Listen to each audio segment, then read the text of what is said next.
পশ্চিমবঙ্গে মমতার দুর্গ ভাঙল বিজেপি। বিধানসভায় 206 আসনে জয়, বাংলা ভয় মুক্ত হলো বললেন নরেন্দ্র মোদী। গণনায় অনিয়মের অভিযোগ মমতার, তামিলনাড়ুতে থালাপতি বিজয়ের চমক। ভারতের পশ্চিমবঙ্গে ক্ষমতার পালাবদলে তিস্তা চুক্তি গতি পাওয়ার আশা। রাজ্যের সরকার পরিবর্তনে দ্বিপাক্ষিক সম্পর্কে প্রভাব পড়ার সম্ভাবনা কম বলছেন বিশ্লেষকেরা। শাপলা চত্বরে হেফাজতের সমাবেশের হামলায় 13 বছরও শেষ হয়নি বিচার। নিহতদের পরিবার ভুগছে দুঃসহ যন্ত্রণায়। ফ্যাসিবাদের পুনরুত্থান রোধে কুশলী বদের মুখোশ উন্মোচনের দাবি। বেসরকারি খাতে বিনিয়োগ কমায় সরকারি ঋণকে ইতিবাচকভাবেই দেখছেন অর্থনীতিবিদরা। কমবে ব্যাংকের অলস টাকার চাপ, সরাসরি ঋণে মূল্যস্ফীতির শঙ্কা নিয়েও সতর্কতার তাগিদ। এবং জ্বালানি খাতে সংকট কাটাতে ভূমিকা রাখতে পারে উত্তরাঞ্চলের 4টি কয়লা খনি। উত্তোলনে পরিকল্পিত পদক্ষেপ নেয়নি বিগত সরকার, বাড়ছে আমদানি নির্ভরতা, দ্রুত উদ্যোগের তাগিদ।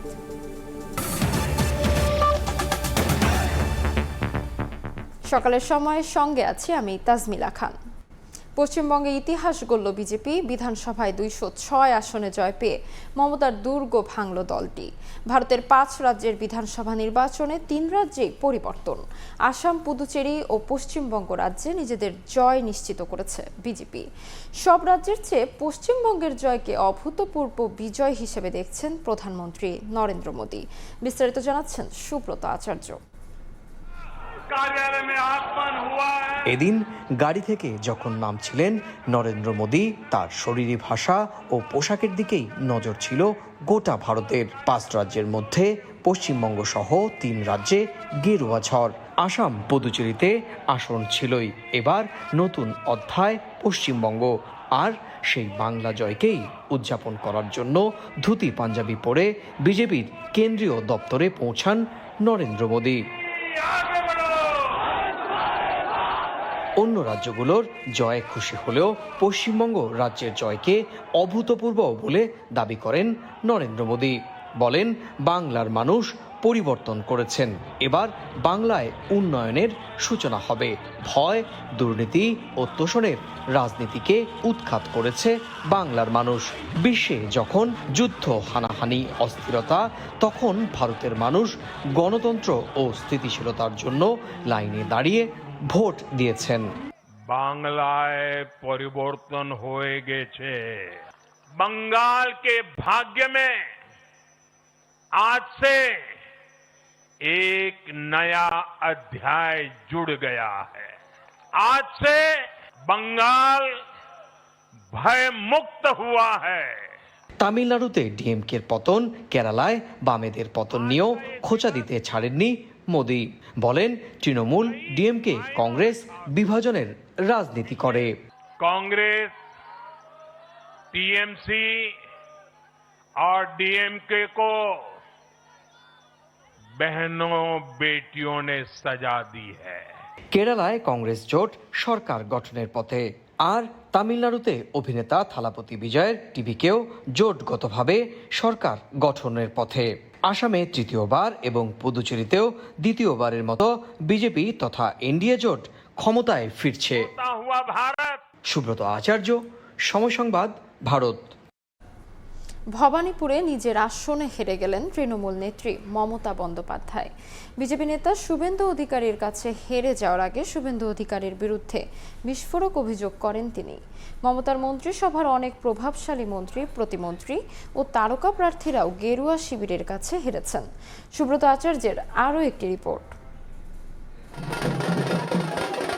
সোমবার দিনের শুরুতেই স্কোরবোর্ডে তখন প্রায় হাড্ডাহাড্ডি অবস্থান। 2 রাজনৈতিক দল বিজেপি তৃণমূল প্রায় একে অন্যের ঘাড়ে নিঃশ্বাস ফেলছিল তখন। কিন্তু সকাল 10টার আগেই যেন দ্রুত অঙ্কগুলো পাল্টে যেতে থাকে। দ্রুত উত্থানের দিকে গেরুয়া শিবির, আর খুব ধীর গতি নিয়ে কখনো থমকে থেকে জল্পনার আগুনে ঘি ঢালে তৃণমূল। একই ছবি দেখা গিয়েছে ভবানীপুরে মমতার নিজের আসনেও। প্রথম 2 রাউন্ডে মমতা এগিয়ে গেল, তৃতীয় রাউন্ডে 1,500 ভোটের ব্যবধানে প্রতিপক্ষ শুভেন্দু অধিকারী পেছনে ফেললেন তৃণমূল নেত্রীকে। এরপর আরও কয়েক রাউন্ডে মমতা শুভেন্দুকে প্রায় 9,000 ভোটের পেছনে ফেললেও শেষ রাউন্ডের আগেই মমতা বন্দ্যোপাধ্যায়কে প্রায় 15,000 ভোটে হারিয়ে দেন শুভেন্দু অধিকারী।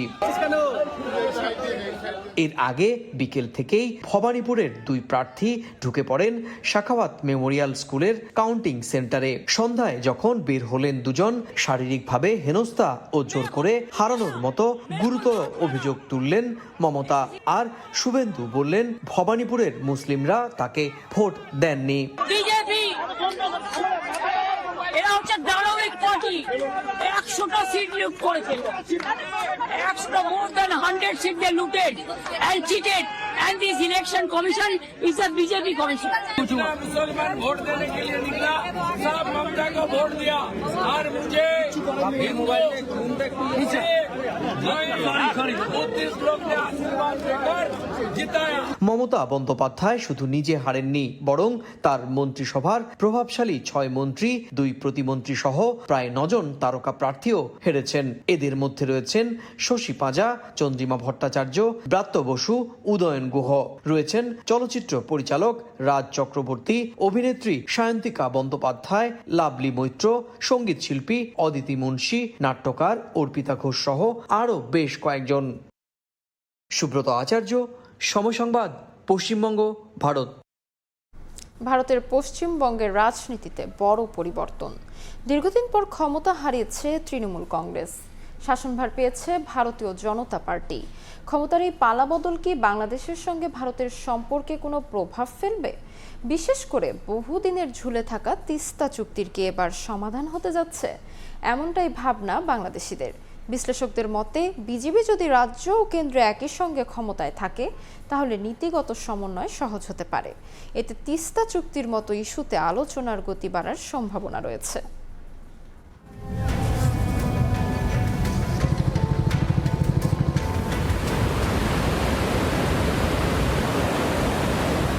বাংলাদেশ ভারত সম্পর্কের অন্যতম সংবেদনশীল ইস্যু তিস্তার পানি বন্টন। 2011 সালে তিস্তার পানি বন্টন চুক্তিতে পশ্চিমবঙ্গের মুখ্যমন্ত্রী মমতা ব্যানার্জি বাধা দিলে তা থেকে সরে যায় ভারত। 1.5 দশক পার হলেও আর তিস্তার পানি বন্টন চুক্তির কোনো অগ্রগতি হয়নি।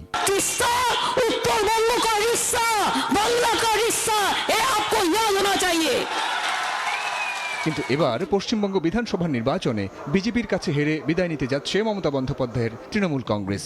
গেরুয়া শিবিরের জয়ের মধ্য দিয়ে কেন্দ্র ও রাজ্যে আসছে বিজেপির ডাবল ইঞ্জিন সরকার। ভারতের কোনো বিশেষ রাজ্যের নির্বাচনে কোনো দল জিতল বা হারল তা নিয়ে খুব বেশি বিচলিত নয় বাংলাদেশ। তবে খরা মৌসুমে বাংলাদেশের দুঃখ তিস্তার পানি বন্টন চুক্তি এবার আলোর মুখ দেখবে এমন আশায় ঢাকা। বিশেষজ্ঞরা বলছেন ভারতের পররাষ্ট্রনীতি নিয়ন্ত্রণ করে কেন্দ্রীয় সরকার, তাই একটি রাজ্যের সরকার পরিবর্তন হলেও বাংলাদেশ ভারত সম্পর্কের বড় চিত্রে তাৎক্ষণিক প্রভাব পড়ার সম্ভাবনা কম। বাংলাদেশের সাথে যে সম্পর্ক ভারতের, সেই সম্পর্কে কিছু কিছু বিষয় সমাধান হয়নি। তিস্তা চুক্তি এখনো স্বাক্ষর হয়নি এবং মমতা ব্যানার্জি তার পিছনে বাধা হিসেবে কাজ করেছেন। শুভেন্দু অধিকারী তিনি বাংলাদেশের জন্য কতখানি সহানুভূতিশীল বা বাংলাদেশের প্রতি বন্ধুত্বপূর্ণ আচরণ করবে সেটা এখন ভবিষ্যৎ বলে দেবে। বিশ্লেষকদের মতে বিজেপি যদি রাজ্য ও কেন্দ্রে একই সঙ্গে ক্ষমতায় থাকে তাহলে নীতিগত সমন্বয় সহজ হতে পারে। এতে তিস্তা চুক্তির মতো ইস্যুতে আলোচনার গতি বাড়ার সম্ভাবনা রয়েছে। বাংলাদেশের সাথে সম্পর্ক প্রভাব পড়বে না, তারপরেও একটা উদ্যোগ নিতে হবে দুই পক্ষ থেকেই যে সম্পর্কটাকে কিভাবে আরও স্বাভাবিক সহজ করা যায়, সেই চেষ্টাটা আমার মনে হয় যে দুই পক্ষেরই গরজ আছে।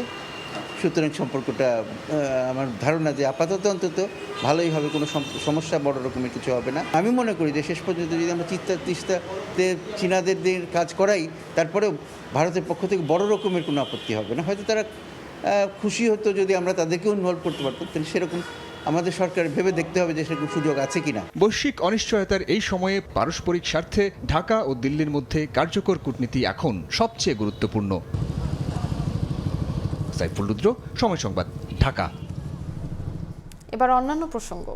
শাপলা চত্বরে হেফাজতে ইসলামের সমাবেশে তৎকালীন আইন শৃঙ্খলা রক্ষা বাহিনীর নারকীয় হামলার 13 বছর পেরিয়ে গেলেও এখনও শেষ হয়নি কোনো মামলার বিচার কাজ। আন্তর্জাতিক অপরাধ ট্রাইব্যুনালের চিফ প্রসিকিউটর বলছেন, শাপলা চত্বরের হত্যাযজ্ঞের মামলায় তদন্ত প্রায় 90% শেষ। হেফাজত নেতারা বলছেন, ফ্যাসিবাদের পুনরুত্থান রোধে শাপলা ট্র্যাজেডির কুশলী বদের মুখোশ উন্মোচন করতে হবে। বিচারহীনতার 13 বছরে নিহতদের পরিবার এখনও ভুগছে দুঃসহ যন্ত্রণায়। ভুক্তভোগীদের দাবি, সুষ্ঠু বিচারের মাধ্যমে প্রকৃত দোষীদের সাজা নিশ্চিত করা হোক। বিস্তারিত শফিক মুন্সির প্রতিবেদনে। 5 মে 2013 ইসলামী মূল্যবোধ রক্ষা সহ 13 দফা দাবিতে মতিঝিলের শাপলা চত্বরে হেফাজত ইসলাম বাংলাদেশের সমাবেশ। যোগ দিয়েছিলেন সারা দেশ থেকে আসা সংগঠনটির অগণিত নেতাকর্মী। ঢলের মতো এসেছিলেন সাধারণ মানুষ থেকে শুরু করে বিভিন্ন রাজনৈতিক দলের নেতাকর্মীরাও। শাপলা চত্বরের নির্মমতায় মাত্র 26 বছর বয়সে স্বামী হারা হন ডালিয়া বেগম। একমাত্র ভাইকে হারান সেদিনের কিশোরী ফারিয়া আহসান সরণি।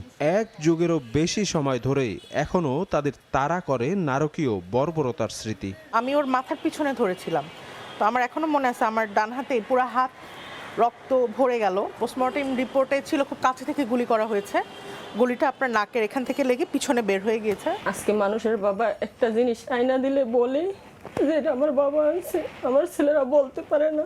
আমার ছেলে একটা ছেলে শিশু। হেফাজত নেতাদের দাবি, শাপলার হত্যাযজ্ঞ পতিত সরকারের ফ্যাসিবাদী চরিত্রের প্রথম বই প্রকাশ। বিচার নিশ্চিতের মাধ্যমে এমন ঘটনার পুনরাবৃত্তি রোধ করা সম্ভব বলে প্রত্যাশা তাদের। ফ্যাসিবাদ বিরোধী সর্বপ্রথম বাংলাদেশের সর্ববৃহৎ বিস্ফোরণ, তো সেটাকে সেইভাবে আবার দমন করা হয়েছে, সেটা ট্র্যাজিক ইতিহাস। সরকার যেই থাকুক, সরকারের পক্ষ থেকে নাগরিকদের উপরে এরকম যেন অত্যাচার অবিচার করা না হয়, এই জন্য একটা দৃষ্টান্তমূলক শাস্তির ব্যবস্থা করা হোক, যেন ভবিষ্যৎ সরকারগুলো এখান থেকে শিক্ষা গ্রহণ করতে পারে। শাপলা চত্বরের নির্মমতার ঘটনার দায়েরকৃত মামলার তদন্ত শেষ পর্যায়ে রয়েছে বলে জানাচ্ছেন আন্তর্জাতিক অপরাধ ট্রাইব্যুনালের প্রধান কৌঁসুলি। শুধু ঢাকাতেই সমাবেশস্থলী প্রায় 32 জনের বেশি মানুষকে হত্যা করা, পরবর্তীতে চট্টগ্রামে, নারায়ণগঞ্জে এরই ধারাবাহিকতায় হত্যা করা, এগুলো সবটাই ছিল ওয়াইড স্প্রেড এবং সিস্টেমেটিক ক্রাইম, এবং এটা অবশ্যই ক্রাইমস এগেনস্ট হিউম্যানিটি। 90% মামলার তদন্ত কাজ আমরা শেষ করে এনেছি। আশা করছি যে আমরা খুব শিগগির এই মামলার তদন্ত সমাপ্ত করে রিপোর্ট সাবমিট করতে পারবো। এপ্রিল শেষে ব্যাংক খাত থেকে নেওয়া সরকারের ঋণ কমে দাঁড়িয়েছে 92,500 কোটি টাকা। এর মধ্যে কেন্দ্রীয় ব্যাংক থেকে নেওয়া ঋণ 15,200 কোটি টাকা। বেসরকারি খাতে বিনিয়োগ কমে যাওয়ায় সরকারের এই ঋণ প্রবাহ ইতিবাচক হলেও কেন্দ্রীয় ব্যাংক থেকে সরাসরি ঋণ নেওয়াকে মূল্যস্ফীতি বাড়ার পূর্বাভাস বলছেন অর্থনীতিবিদরা। Cilia সুলতানার report. 2025-26 অর্থবছরের প্রথম 9 মাস কর আদায়ে 1 লাখ কোটি টাকার রেকর্ড ঘাটতি। জুনের মধ্যে আদায় করতে হবে 2,15,000 কোটি টাকা। ঋণ নির্ভর অর্থনীতিতে সরকারের নিরাপদ যোগানের উৎস এখন ব্যাংক খাত। গত 3 মাসের পরিসংখ্যান বলছে 26 ফেব্রুয়ারি কেন্দ্রীয় ব্যাংক থেকে 17,590 কোটি টাকা ঋণ রেখে যায় অন্তর্বর্তীকালীন সরকার। সে সময় পুরো ব্যাংক খাতে সরকারের ঋণ ছিল 68,230 কোটি টাকা, যা সরকারের বাজেট সহায়তার প্রায় 70%। 9 এপ্রিল তা বেড়ে দাঁড়ায় প্রায় দ্বিগুণ। তবে এপ্রিলের শেষ সপ্তাহে কেন্দ্রীয় ব্যাংক থেকে ঋণ গ্রহণ 15,200 কোটি টাকা ও ব্যাংক খাত থেকে ঋণ গ্রহণের হার কমে দাঁড়ায় 92,500 কোটি টাকায়। বাংলাদেশ ব্যাংক বলছে, বেসরকারি খাতে ঋণ গ্রহণের হার কম, ফলে সরকারের ঋণ গ্রহণ সংকট সৃষ্টি করবে না। এটা একটা কন্টিনিউয়াস প্রসেস। সরকারকে যে বাংলাদেশ ব্যাংক থেকে যে ঋণের লিমিট দিয়ে দেওয়া হয়েছে, এই লিমিটের মধ্যেই সরকার প্রতিনিয়ত সুবিধা ভোগ করছে। এটার অর্থ এই না ক্রেডিটের সিংহভাগ সরকার নিয়ে যাওয়ার কারণে ব্যাংকে প্রাইভেট সেক্টরে দেওয়ার মতো তারল্য নেই। অলস টাকার চাপ কমাতে ব্যাংক খাত থেকে ঋণ গ্রহণ ইতিবাচক হিসেবে দেখলেও কেন্দ্রীয় ব্যাংক থেকে ঋণ গ্রহণ সরাসরি মূল্যস্ফীতিতে প্রভাব ফেলবে, ফলে উৎপাদনশীল খাতে ব্যয়ের পরামর্শ অর্থনীতিবিদদের। আপনি যেহেতু কেন্দ্রীয় ব্যাংক থেকে বড় করছেন, সুতরাং আপনি যে খাতে এই টাকাটা ব্যবহার করবেন সে খাত যেন প্রোডাক্টিভ খাত হয়। এটা সরকারি কর্মচারীদের বেতন দেওয়ার জন্য আপনি বড় করতে পারেন না, বা যে কোনো রেভিনিউ প্রজেক্টের জন্য এটা বড় করতে পারেন না, কারণ এখান থেকে আয় আসতে হবে, যে আয় দিয়ে আপনি ওই টাকাটা আবার ফেরত দেবেন। কেন্দ্রীয় ব্যাংকের থেকে বড় করলে ডেফিনেটলি এটা একেবারে সরাসরি মানি সাপ্লাই অ্যাড হয়, এর ফলে ইনফ্লেশন হিট করে। সরকারের বাজেট সহায়তার লক্ষ্যমাত্রা 1,04,000 কোটি টাকা। বাংলাদেশ ব্যাংক বলছে স্বল্পমেয়াদী ঋণে আগ্রহ বেশি সরকারের, ফলে নিয়মিত অর্থ ফেরত আসার অঙ্কও বেশি। সেলিয়া সুলতানা, সময় সংবাদ, ঢাকা। কয়লাভিত্তিক বিদ্যুৎ কেন্দ্রের জন্য বছরে কয়েক হাজার কোটি টাকার কয়লা আমদানি করলেও বিগত কোনো সরকারই দীর্ঘ সময়ে উত্তরের 4টি খনি থেকে কয়লা উত্তোলনে পরিকল্পিত কোনো পদক্ষেপ গ্রহণ করেনি। এতে বাড়ছে আমদানি নির্ভরতা। বিশ্লেষকদের মতে জ্বালানি খাতের বর্তমান ও ভবিষ্যৎ সংকট কাটাতে খনিগুলো থেকে পরিবেশ বান্ধব পদ্ধতিতে কয়লা উত্তোলনের উদ্যোগ নেওয়া জরুরি। শাকিল মাহমুদের ছবিতে আরও জানাচ্ছে নাজমুল ইসলাম নিশাত।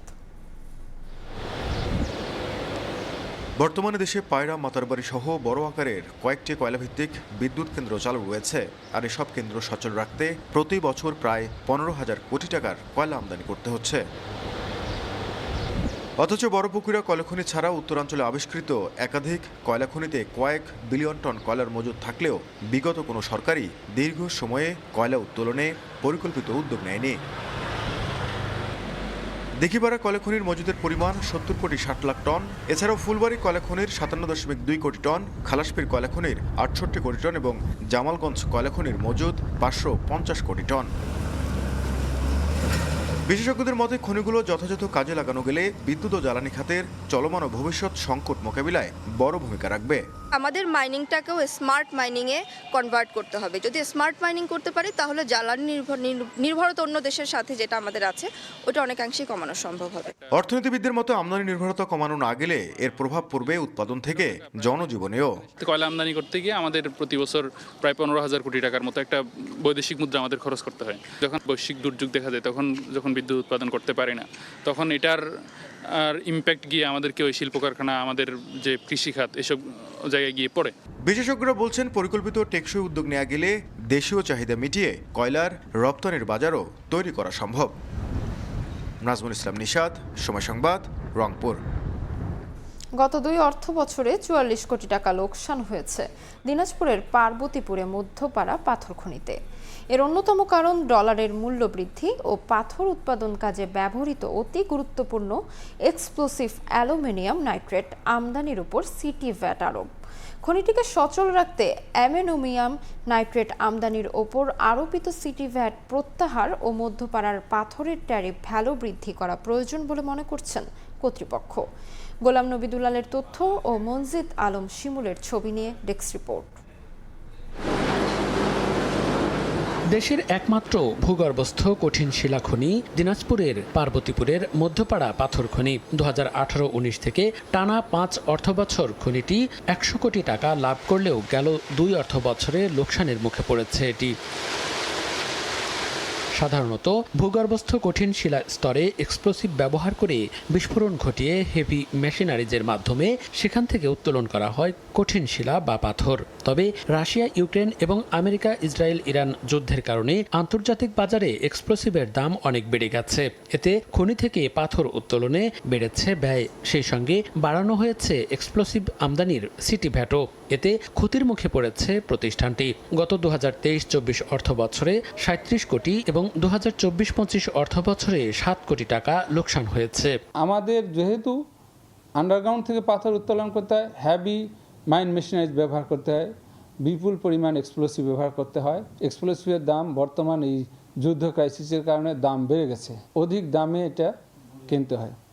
এটির কারণে আমাদের উৎপাদন খরচ বেশি। তবে লোকসান কাটিয়ে পুনরায় ঘুরে দাঁড়াতে সিটি ভ্যাট প্রত্যাহারের পাশাপাশি মধ্যপাড়ার পাথরের ট্যারিফ ভ্যালু বৃদ্ধি করা প্রয়োজন বলে মনে করছে কর্তৃপক্ষ। আমরা এক্সক্লুসিভ করে যে ট্যাক্স ভ্যাটটা দিয়ে থাকি, এটা আগে ছিল 0%, এখন করে 37%।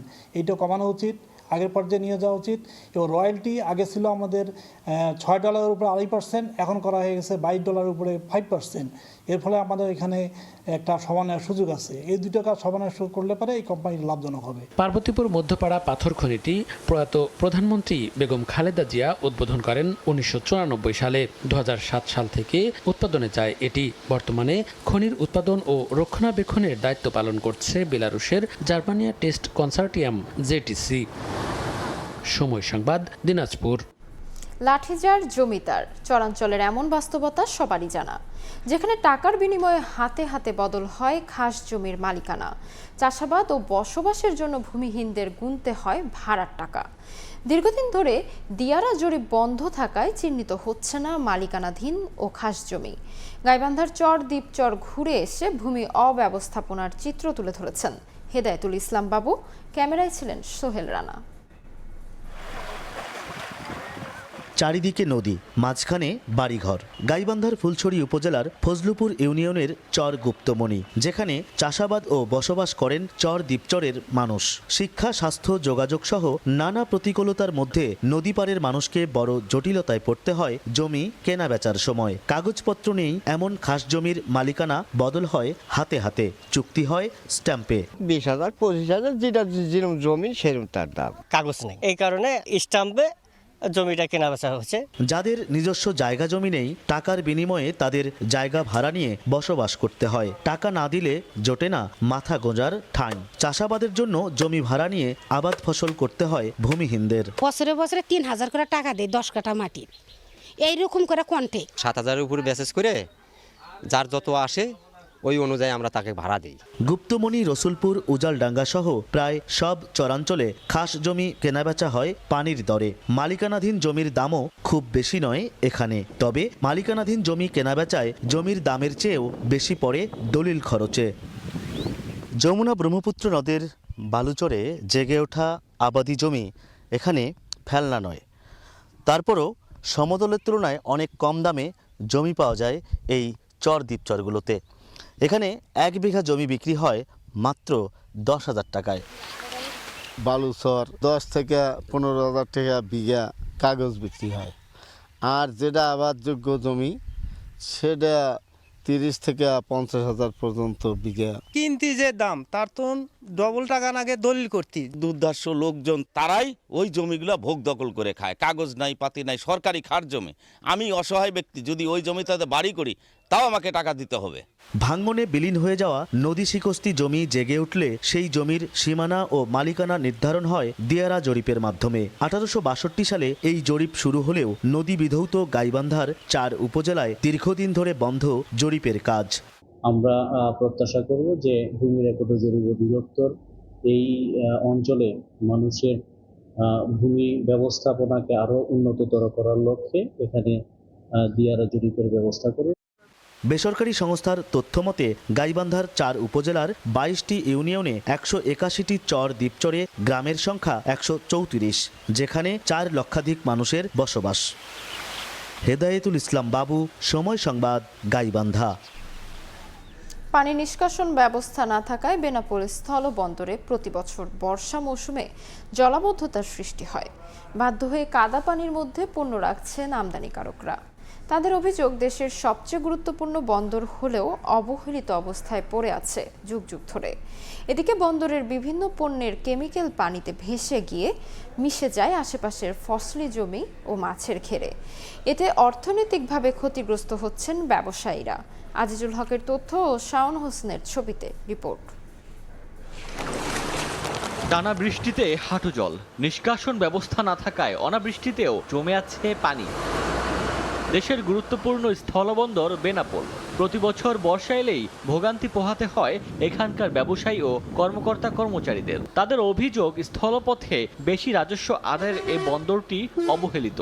অল্প বৃষ্টিতেই জলাবদ্ধতা সৃষ্টি হয়। এ সময় বন্দরের বিভিন্ন পণ্যের বিষাক্ত কেমিক্যাল পানিতে মিশিয়ে আশপাশের ফসলের জমি ও মাছের ঘেরে পড়ে। নষ্ট হয় কষ্টার্জিত ফসল ও মৎস্য সম্পদ। পুকুরে আমরা গোসল করতে পারছি না, যে পুরো ঘা হয়ে যাচ্ছে গায়ে, মাছ চাষ করতে পারছি না, আবাদ ফসল করতে পারছি না, সব নষ্ট হয়ে যাচ্ছে, তছনছ হয়ে যাচ্ছে। এদিকে রাজস্ব নিয়মিত দেওয়া হলেও কাঙ্ক্ষিত সেবা পাচ্ছেন না বলে দাবি C&F ব্যবসায়ীদের। আর কোনো সুরক্ষা ব্যবস্থা না থাকায় কাদা পানির মধ্যে আমদানি পণ্য রাখার অভিযোগ আমদানিকারকদের। পণ্যগুলো রাখার জন্য সাইডে কোনো স্পেস নেই, রেলের সাইডে, যার কারণে এই পণ্যগুলো আমাদের কাদার ভিতরে রাখা লাগছে নতুন ট্র্যাক্টরগুলো। এতে করে আমাদের কোম্পানির অনেক ক্ষয়ক্ষতি, সেটার মধ্যে মনে করেন ঢুকে দেয়। এর কারণে আমরা মনে করেন পণ্যগুলো আমদানি প্লাস রপ্তানি আমরা করতে গেলে লোড আনলোডে অনেক সমস্যা হয়। জলাবদ্ধতা নিরসনে ড্রেনেজ ব্যবস্থার উন্নয়নে দ্রুত কাজ শুরু হবে বলে আশ্বাস বন্দর পরিচালকের। আশেপাশের পুকুর, নদী নালা, খাল বিল অনেকাংশেই কমে গেছে ক্ষেত্রবিশেষ অনেক ভরাট হয়ে গেছে। আমরা চাচ্ছি যে বন্দরের সমুদয় মানে সমস্ত পানিগুলোকে মাস্টার ড্রেনের মাধ্যমে কাছাকাছি যে আমাদের নদীটি রয়েছে সেই নদীতে নিয়ে ফেলার জন্য। বর্ষায় বন্দরের 29, 36, 39 ও 40 নম্বর শেড ইয়ার্ড ও রেল ইয়ার্ড মাঠে বেশি জলাবদ্ধতা দেখা দেয়। সময় সংবাদ, বেনাপোল। ভরাটের পর দখলের কবলে শহীদ রাষ্ট্রপতি জিয়াউর রহমানের খনন করা কুড়িগ্রামের সন্ন্যাসী খাল। বর্ষায় কৃষি জমির পানি নিষ্কাশন ও শুষ্ক মৌসুমে সেচ সুবিধার জন্য খালটি উদ্ধার করে দ্রুত পুনর্খননের দাবি স্থানীয়দের। এদিকে সন্ন্যাসী খাল সহ জেলার 6টি খাল খননের প্রস্তাবনা পাঠানোর কথা জানান সংশ্লিষ্ট দফতর। বাদশা সৈকতের তথ্য ও জামিল মিয়ার ছবিতে রিপোর্ট। দেখে বোঝার উপায় নেই এখানে কোনো খাল ছিল। কোথাও বানানো হয়েছে বাড়ি, আবার কোথাও সীমানা প্রাচীর। কৃষিকাজের মাধ্যমে মুছে ফেলা হয়েছে খালের চিহ্নটুকু। 8 কিলোমিটার দীর্ঘ খালের বেশিরভাগই দখল নিয়ে করা হচ্ছে ধানসহ অন্যান্য ফসল চাষাবাদ। 1989 সালে কুড়িগ্রাম সদরের সন্ন্যাসী এলাকা থেকে টগরাইহাট পর্যন্ত 8 কিলোমিটার দৈর্ঘ্যের সন্ন্যাসী খাল খননের উদ্যোগ নেন শহীদ রাষ্ট্রপতি জিয়াউর রহমান। এরপর থেকে কৃষি জমির পানি নিষ্কাশন, স্বল্প খরচে সেচ সহ খালের নানা সুবিধা ভোগ করছিলেন স্থানীয়রা। তবে পরবর্তী সময়ে কোনো পরিচর্যা ও খনন না করায় ক্রমান্বয়ে ভরাট হয়ে যায় খালটি। চলছে কেনাবেচাও। স্থানীয়দের দাবি, খালটি পুনঃখনন হলে শুষ্ক ও বর্ষা মৌসুমে কৃষিতে সুবিধা পাবেন দুই পারের হাজার হাজার মানুষ। যদি পানিটা মজুদ থাকতো তাহলে উপরের যে চাষাবাদগুলো এগুলো সুন্দরভাবে করা যেত। ভাঙচুর হয়ে যায়, জমি বেড়েছে, মানুষ আবাদ করে। পানি তুলি এটা দিলে বিশেষ চাষাবাদ বিশাল উপকার হবে। যার যার দখলে আছে তার কিছু বিনিয়োগ দিয়ে করতে হবে। আবার যে খাল খনন হয় তা মানুষের উপকার হবে। সন্ন্যাসী খাল সহ জেলার 6টি খাল খননের প্রস্তাবনা পাঠিয়ে অনুমোদনের অপেক্ষায় স্থানীয় পানি উন্নয়ন বোর্ড। কুড়িগ্রাম জেলায় আমাদের বর্তমানে কোনো অনুমোদিত খাল খনন কার্যক্রম নেই, তবে খাল খননের আমরা প্রস্তাব প্রেরণ করেছি। সেই ডিপিপি অনুমোদন হলে আমরা কুড়িগ্রাম জেলায় টেন্ডার কার্যক্রমের মাধ্যমে সেই খাল খনন কার্যক্রম শুরু করতে পারব। প্রস্তাবনা পাঠানো খালের মধ্যে সদর, রাজারহাট, উলিপুর ও চিলমারী উপজেলায় 1টি করে এবং ভুরুঙ্গামারীতে 2টি খাল রয়েছে। সময় সংবাদ, কুড়িগ্রাম। জরাজীর্ণ ভবন হয় নীলফামারীর একটি প্রাথমিক বিদ্যালয় খোলা আকাশের নিচে চলছে পাঠদান। এতে রোদ বৃষ্টি ধুলোয় শিশুরা আক্রান্ত হচ্ছে নানা রোগে। শিক্ষা কার্যক্রম চালাতে শিক্ষকদেরও ভোগান্তি হচ্ছে। উপজেলা শিক্ষা কর্মকর্তা বলছেন, পিডিপি 5 প্রজেক্ট শুরু হলেই নতুন ভবন পাবে বিদ্যালয়টি। মোহাম্মদ সোহেলের ছবিতে সাকির হোসেন বাদলের রিপোর্ট। খোলা আকাশের নিচে গোল হয়ে বসে শিক্ষার্থীরা, মাঝে দাঁড়িয়ে পাঠদানে ব্যস্ত শিক্ষক। শিক্ষা ভবনের ভঙ্গুর দশায় এভাবেই চলছে দক্ষিণ মেলাবর প্রাথমিক বিদ্যালয়ের কার্যক্রম। 1986 সালে নীলফামারীর কিশোরগঞ্জ উপজেলার প্রত্যন্ত গ্রামে প্রতিষ্ঠিত হয় বিদ্যালয়টি। রক্ষণাবেক্ষণের অভাবে গত কয়েক বছরে জরাজীর্ণ রূপ নেয় প্রতিষ্ঠানটি। এক পর্যায়ে 2024 সালে ভবনটিকে পরিত্যক্ত ঘোষণা করে উপজেলা প্রকৌশল বিভাগ। তবে বিকল্প কোনো ব্যবস্থা না রাখায় খোলা আকাশের নিচেই চলছে শিক্ষা কার্যক্রম। বহুদিনেতে খোলা মাঠে ক্লাস করতেছি। বৃষ্টি এলে আমরা আমাদের গাও ভিজে যায়, খাতা বই ভিজে যায়। পড়াশোনায় মনোযোগ দেয় না, এর পাশে ওই ইয়ে করে।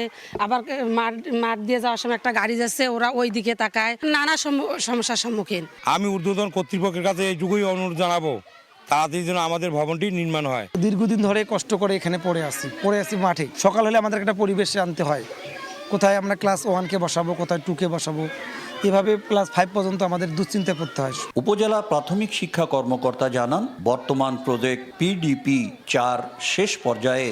আগামীতে নতুন প্রজেক্ট আসলে ভবন নির্মাণের ব্যবস্থা নেওয়া হবে। ইতিমধ্যে আমাদের অন্য একটি খাত ইমার্জেন্সি এডুকেশন থেকে এখানে 3 লক্ষ টাকার একটি বরাদ্দ এখানে মঞ্জুর করা হয়েছে এবং সেটা দিয়ে আপাতত তারা আপৎকালীন কাজটি চালাতে পারবে। বর্তমানে শিক্ষা প্রতিষ্ঠানটিতে 1.5 শতাধিক শিক্ষার্থী লেখাপড়া করছে।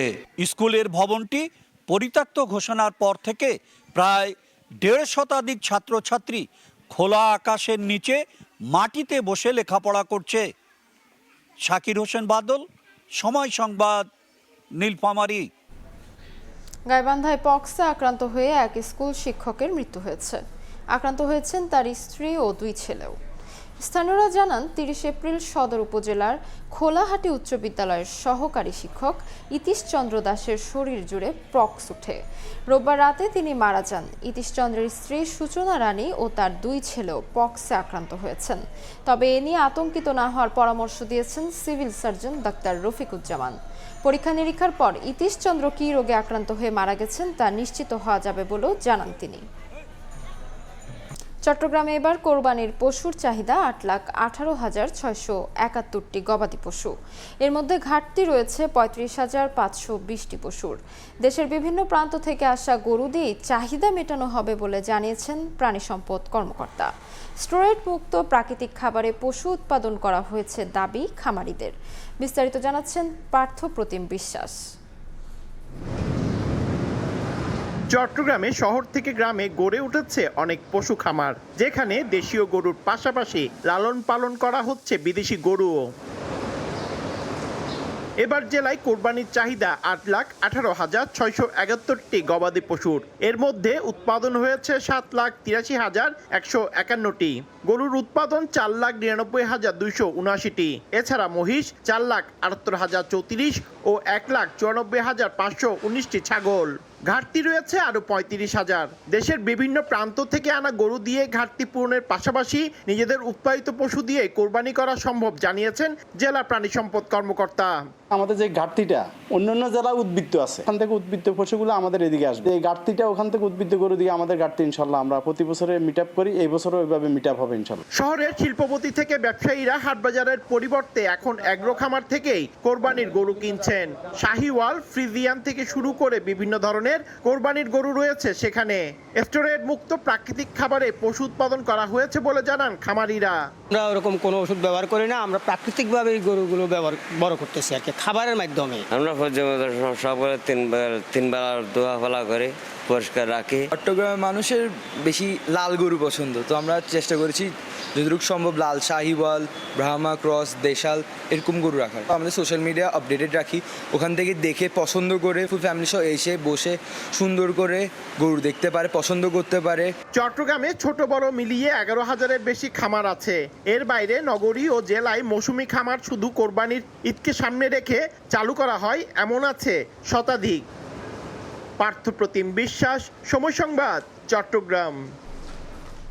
সমতল ফার্মেন্টেশন প্রক্রিয়ায় ক্ষীরার বীজ উৎপাদন করে লাভবান ঠাকুরগাঁয়ের কৃষক। তবে পদ্ধতিগত ত্রুটিতে নষ্ট হচ্ছে বীজ। অন্যদিকে কোম্পানিগুলোর কাছে সরাসরি বীজ বিক্রি করতে না পারার কাঙ্ক্ষিত দাম থেকেও বঞ্চিত হচ্ছেন তারা। আগামীতে কৃষকদের সব রকম সহযোগিতা করার আশ্বাস কৃষি বিভাগের। রুবেল ইসলামের ছবিতে জিয়াউর রহমান বকুলের রিপোর্ট। সবুজ মাঠ থেকে ক্ষীরা উত্তোলনে ব্যস্ত কিষানি। ঠাকুরগাঁও সদর, বালিয়াডাঙ্গি ও রানীশঙ্কল উপজেলা সহ বিভিন্ন এলাকায় একই চিত্র। উৎপাদিত ক্ষীরা সংগ্রহের পর আবাদি জমির পাশেই স্তূপ করে রাখা হয়। পরে খোলা আকাশের নিচে পুকুরের আদলে সামান্য পানিতে কোদাল দিয়ে কাটা হয় ক্ষীরা।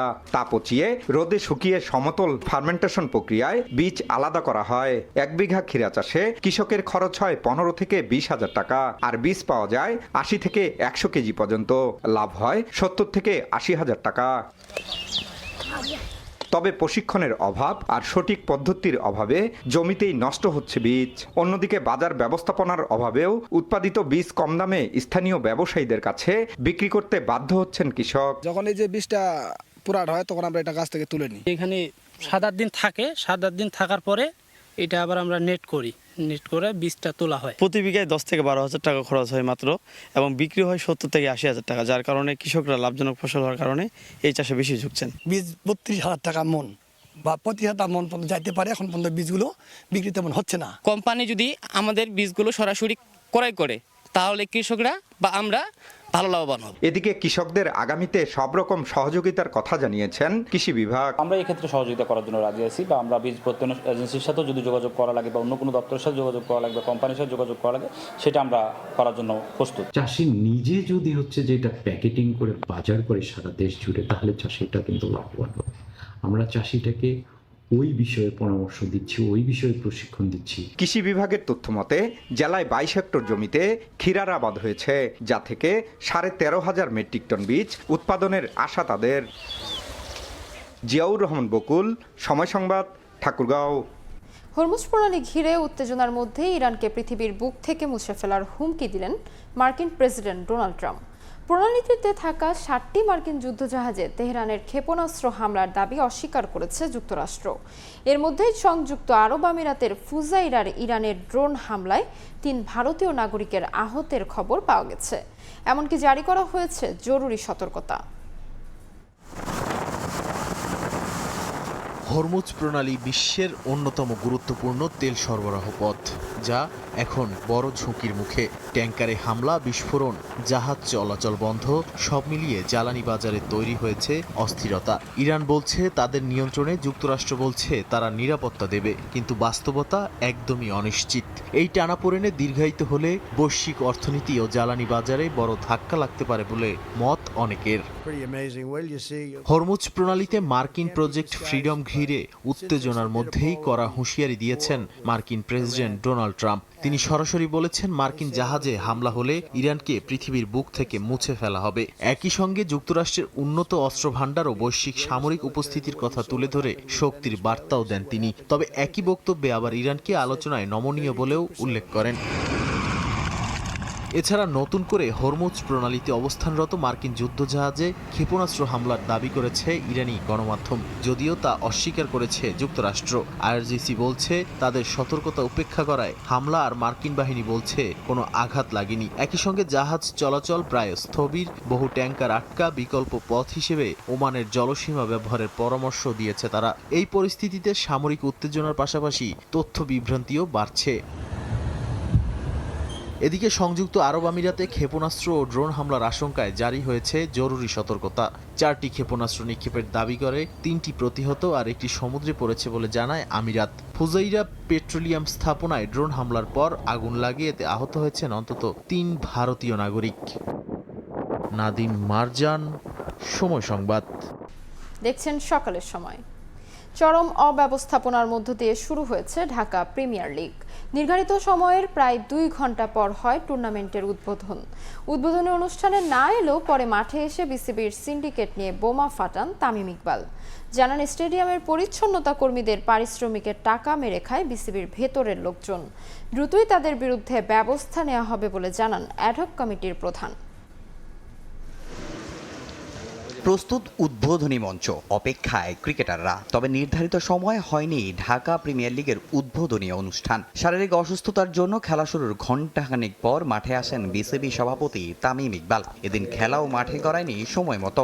মাঠ প্রস্তুত না হওয়ায় নির্ধারিত সময়ের 3.5 ঘন্টা পর শুরু হয় আবাহনী ঢাকা লিপার্ডসের ম্যাচ। এবারে লিগ নিয়ে ছিল অনিশ্চয়তা, তবে দেশের ইতিহাসে প্রথমবারের মতো একযোগে 6 মাঠে হচ্ছে ডিপিএল। আছে নানা প্রতিবন্ধকতা, যদিও সমস্যাকে একপাশে রেখে ডিপিএল যে হচ্ছে তাতেই সন্তুষ্ট বিসিবির হর্তাকর্তারা।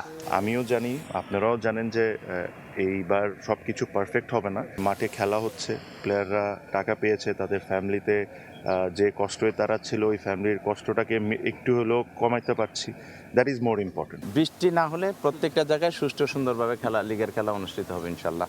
সব মাঠে আমরা পর্যাপ্ত ফ্যাসিলিটিস দিয়েছি, যা যা দরকার মাঠে সবকিছু এনশিওর করেছি। খেলোয়াড়ি জীবনে যেসব সমস্যার সম্মুখীন হয়েছেন, দায়িত্বে থাকাকালীন সেগুলোর সমাধানের চেষ্টা করে যাচ্ছেন বলে জানান বিসিবির অ্যাডহক কমিটির প্রধান।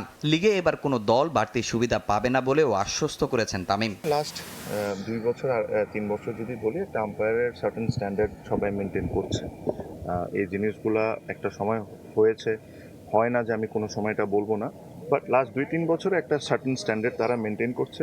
আমি যখন এসেছিলাম আমি তাদেরকে একটা জিনিসই বলেছি, আমি দেখেন আমি আপনাদের বিষয়ে খুব বেশি ইন্টারফেয়ার করতে চাই না, বাট আপনাদের তরফ থেকে আমার একটাই জিনিস, যেভাবে কাজ করে যাচ্ছেন উইথ ফুল অনেস্টি আপনারা ওই কাজ করে যাবেন। এখানে কোনো ব্যক্তি, কোনো দল, কাউকে কোনো সাপোর্ট দেওয়ার কোনো ধরনের কোনো কিছুর দরকার নেই। যেটা ফেয়ার আপনারা ওইভাবেই করবেন। আপনারা হিউম্যান, আপনারা মিস্টেক। অ্যাডহক কমিটির দায়িত্ব নির্বাচন দেয়া হলেও সামলাতে হচ্ছে নানা দিক। এদিন মাঠে এসে বিসিবির সিন্ডিকেট নিয়ে বোমা ফাটান তামিম ইকবাল। বাথরুম ক্লিনারদের টাকা মেরে খায় বিসিবির ভেতরের লোক। বিসিবি নিজস্ব অনেক এমপ্লয়ি আছে, অনেক ক্লিনার আছেন, বাট যখন একটা সিরিজ চলে তখন বিসিবি এরকম থার্ড পার্টির থেকে টেন্ডারের মাধ্যমে ক্লিনিং সার্ভিস থেকে এই সুযোগ সুবিধাটা নেয়। ওই টেন্ডার একটা কোম্পানি পাচ্ছে, বিসিবিরই লোকজন এই 30-40 জন ক্লিনার দিচ্ছে, ওই কোম্পানি টাকাটা বিসিবির থেকে নিয়ে বিসিবির লোকজনকে দিচ্ছে, ওই টাকাটা নিয়ে সে টাকাটা নিয়ে তার মতো করে ক্লিনারদেরকে দিচ্ছে, আর যার প্রফিটটা তা রেখে নিচ্ছে। মাঝখানে যে ব্যক্তি কোনো কাজ না করে খালি লোকজনকে দিয়ে 200 টাকা করে সে নিয়ে যাচ্ছে। বিল সাবমিট করতে বলেছে এই সিরিজে। যে কমিটমেন্ট আপনি এই মহিলাগুলোকে করেছেন ওগুলো আমার সামনে আপনি ডেকে সবার সামনে দিবেন। তারপর থেকে যদি আপনারা চান তাহলে আমি কন্ট্রাক্টটা অনার করতে পারি, নাহলে ভাই আমি আপনাকে কন্ট্রাক্ট তো ক্যান্সেল করবই করব, আপনাকে ব্ল্যাক লিস্ট করে দিব যে ভবিষ্যতে কোনোদিন আপনি বিসিবিতে কাজ না করতে পারেন। তামিম হোসেন, সময় সংবাদ, ঢাকা। বিসিবি নির্বাচনের তারিখ চূড়ান্ত হয়নি অ্যাডহক কমিটির সভায়, তবে নির্বাচনের প্রক্রিয়া শুরু করেছে বোর্ড। সব ক্যাটাগরিতে কাউন্সিলর মনোনয়ন আহ্বান করে শীঘ্রই দেয়া হবে নোটিশ। 3 সদস্যের নির্বাচন কমিশনের বিষয়েও হয়েছে আলোচনা। এদিকে চট্টগ্রাম, সিলেট ও বরিশালের আঞ্চলিক ক্রিকেট সংস্থার অ্যাডহক কমিটি বিলুপ্ত ঘোষণা করেছে বিসিবি। অ্যাডহক কমিটির সভার পর বিসিবি থেকে জানানো হয় মূলত 4টি বিষয়ে হয়েছে আলোচনা। স্বাভাবিকভাবে নির্বাচন প্রসঙ্গই পেয়েছে অগ্রাধিকার। নির্বাচনের তারিখ চূড়ান্ত করতে না পারলেও এদিন 3 সদস্য বিশিষ্ট নির্বাচন কমিশনের অনুমোদন দেয়া হয়েছে, যেখানে 2 জন থাকবেন বোর্ড মনোনীত আর 1 জন যুব ও ক্রীড়া মন্ত্রণালয় কিংবা জাতীয় ক্রীড়া পরিষদের প্রতিনিধি। মিটিংয়ে কাউন্সিলর তালিকা তৈরির কাজ এগিয়ে নিতেও আলোচনা হয়েছে। বিসিবি গঠনতন্ত্রের 12.7 ধারা অনুযায়ী সব ক্যাটাগরি থেকে কাউন্সিলর মনোনয়নের আহ্বান জানিয়ে শিগগিরই একটি নোটিশ দেয়া হবে। জুনের দ্বিতীয় সপ্তাহের মধ্যে বিসিবি নির্বাচন আয়োজনের পরিকল্পনা রয়েছে তামিমের অ্যাডহক কমিটির। তবে জেলা ও বিভাগীয় ক্রীড়া সংস্থার কমিটি রেডি করে কাউন্সিলর তালিকা চূড়ান্তের কর্মযজ্ঞ এত অল্প সময়ে কিভাবে সম্পন্ন হবে তা নিয়ে কদিন আগেও সংশয় ছিল। এ নিয়ে বিসিবির অ্যাডহক কমিটির সদস্যদের ক্রীড়া পরিষদে দৌড়ঝাঁপ করতেও দেখা গেছে। তখনই তারা বলেছিলেন সবই হবে সময় মতো। কাউন্সিলর মনোনয়নের আনুষ্ঠানিক আহ্বানে সে প্রক্রিয়া আরও গতিশীল হবে। তবে কোনো ধরনের ব্যাখ্যা ছাড়া আঞ্চলিক ক্রিকেট সংস্থার কমিটি বিলুপ্ত করার সিদ্ধান্ত ভবিষ্যতে বিতর্কের জায়গা রেখে দিয়েছে। চট্টগ্রাম, সিলেট ও বরিশাল রিজিওনাল ক্রিকেট অ্যাসোসিয়েশনের অ্যাডহক কমিটি বিলুপ্ত করেছে বিসিবি।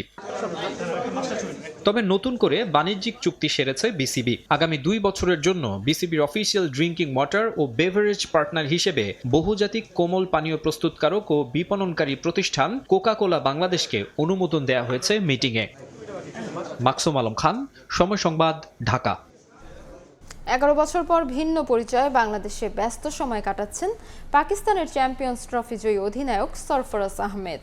কোচ হিসেবে তার পথ চলা শুরু হচ্ছে বাংলাদেশ সিরিজ দিয়ে। শুধু সরফরাজ নয়, 4 জন সাবেক ক্রিকেটারকে নিয়ে কোচিং স্টাফ সাজিয়েছে মেন ইন গ্রিন। আছে ওমর গুল, আসাদ শফিকের মতো পরিচিত মুখ। তাদের অধীনে হোম অফ ক্রিকেটে প্রথমবারের মতো ঘাম ঝরালো রিজওয়ান শাহিনরা। 11 বছর পর বাংলাদেশে সরফরাজ আহমেদ। এই সময়ে পরিচয় বদলেছে ক্রিকেটার থেকে কোচ, নতুন যাত্রা শুরু চ্যাম্পিয়ন্স ট্রফি জয়ী সাবেক পাকিস্তান অধিনায়কের। সরফরাজের পাশে থাকা মানুষটাকেও চেনার কথা। ওমর গুল বল হাতে গতির ঝড় তোলাই পেসার, এবার নির্দেশকের ভূমিকায়। শুধু এ 2 জন নয়, সদ্য সাবেক হওয়া আরও 2 জন আছেন পাকিস্তানের কোচিং স্টাফে। ব্যাটিং কোচ আসাদ শফিক আর ফিল্ডিং কোচের দায়িত্বে আব্দুল সাদ। গুরু দায়িত্বে নতুনদের নিয়েই বাংলাদেশ সফরে এসেছে টিম পাকিস্তান। কারণটা সহজ, কোচ হিসেবে নিজেদের মানুষদের অভিজ্ঞ করার মিশনে নেমেছে পাকিস্তান ক্রিকেট বোর্ড। বাংলাদেশের মতো পাকিস্তানও চলতি বছর প্রথমবারের মতো গায়ে তুলবে সাদা জার্সি। পিএসএল এর মারকাটারি ক্রিকেট থেকে ধৈর্যের পরীক্ষায় তাই মানিয়ে নেওয়ার চ্যালেঞ্জ মেন ইন গ্রিনের। শাহিন, রিজওয়ানরা সে কাজ শুরু করে দিয়েছে ঢাকায় পা রেখেই। অভিষেকের অপেক্ষায় থাকা 4 জন ক্রিকেটার নিয়ে বাংলাদেশ সফরে পাকিস্তান টেস্ট ক্রিকেট দল। চ্যাম্পিয়নশিপের টেবিলে 5 নম্বরে সালমান আঘারা। বাংলাদেশ সিরিজে ভালো না করলে চিরপ্রতিদ্বন্দ্বী ভারতের কাছে জায়গা হারাতে পারে অতিথিরা। নতুন কোচিং স্টাফের জন্য তাই সেরা প্রস্তুতি নেয়ার বিকল্প নেই। তবে পাকিস্তানের জন্য কাজটা কঠিনই হবে। সবশেষ দেখায় ঘরের মাঠে বাংলাদেশের কাছে হোয়াইট ওয়াশ হয় পাকিস্তান। নিজেদের মাঠে টাইগারদের সামলানো যে আরও বেশি কঠিন, সেটাও মাথায় থাকবে মেন ইন গ্রিনের। সরফরাজের কোচিংয়ে তাই নতুন কিছু করার বিকল্প নেই এই 2 ম্যাচের সিরিজে। সাব্বির মিথুন, সময় সংবাদ, ঢাকা। এই ছিল সকালের সময়। এরপর আন্তর্জাতিক সময় নিয়ে সঙ্গে থাকবেন সহকর্মী আমিরুল ইসলাম আলিফ। ধন্যবাদ আজমিরা। আন্তর্জাতিক সময় নিয়ে আসছে কিছুক্ষণ পর, সঙ্গে থাকুন সময়ের।